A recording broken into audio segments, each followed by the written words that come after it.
In order to smoothly explain the ending and set up for the next movie, yes, there will be another one, I'll have to recap some of this movie, so spoiler warning as if you didn't already know. Prison Break of Planet of the Apes, aka War, kicks off a tale of revenge. Caesar is after the Colonel, who mistakenly killed his wife and eldest son, believing him to be the King Kong. Along the way, they run into a soldier and kill him before he can kill the apes.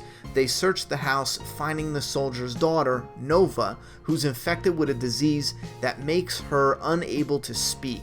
It's later explained that the father and daughter fled the Colonel after he ordered all of those infected with this disease to be killed, even his own son, killed by the Colonel himself. This connects to the ending, so keep it fresh on your mind. The little girl comes along with them, and they find another ape, one who can talk, but he's not from Caesar's community. This is Bad Ape, and he's the comedic relief on the surface, but he's a lot more important to the ending than most people realize, so keep Bad Ape fresh on the mind also. Now, Caesar eventually gets captured after discovering all of his apes. The ones he sent away to live in the new area in peace have also been captured, and a little girl sneaks in to feed Caesar, leaving behind her doll in his cage, and the Colonel ends up finding that doll. And later we discover a spot of blood on the doll, which came from Nova's bloody nose, which infected the Colonel with the disease.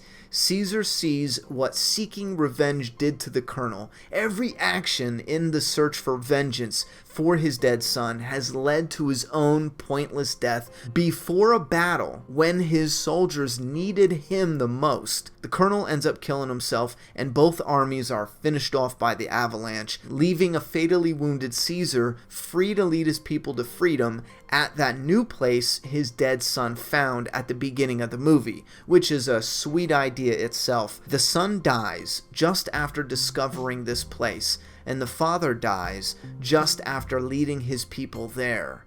Now, apes don't have the experience yet to give Caesar medical attention, so he doesn't even bother telling him about his wound. So this is where his story ends, but it's also where his legend begins. So that little recap brings us to what the ending means. His apes, Caesar's apes, can grow and prosper here in this new place, passing down their story and Caesar's son's story and Caesar's story to the next generation. Nova will be with them, and the disease that she carries will continue to ravage the majority of the human race, paving the way for something else to take the crown as a superior species. You remember Bad Ape? He wasn't from Caesar's group, so the connection there is that there are more apes out there, and with humans fighting a losing battle against the disease, different factions of apes can take the figurative crown and take over the land as the superior species. This connects to the original movie where the humans couldn't speak and they were treated like cattle.